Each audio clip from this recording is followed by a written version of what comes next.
Now, this is similar to the last problem, except it's written out the long way. In other words, doing our division horizontally. But I'm going to go ahead and I'm going to write it the other way we had it. But instead of just writing this whole thing over this, I'm going to put this individually underneath each one of these.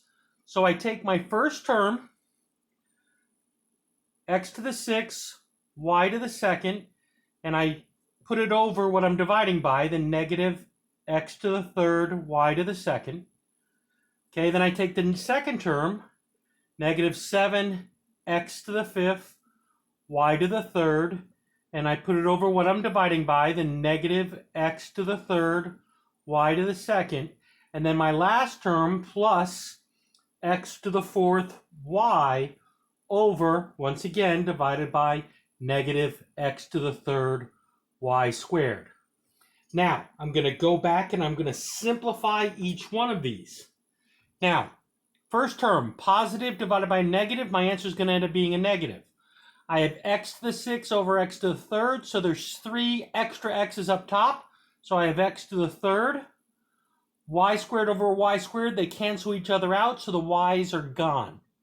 Now the next one, a negative divided by negative. Remember, that's like a negative 1 there. Negative divided by negative is a positive, so a plus, and 7 over 1 gives me a 7.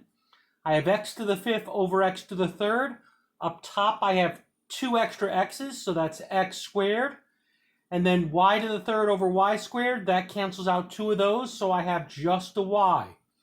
Now the last one, a 1 over a negative 1, gives me a negative 1, which I don't need to put the 1 in front. I could just leave it as just the negative sign. Now, x to the 4th over x to the 3rd, there's an extra x up top.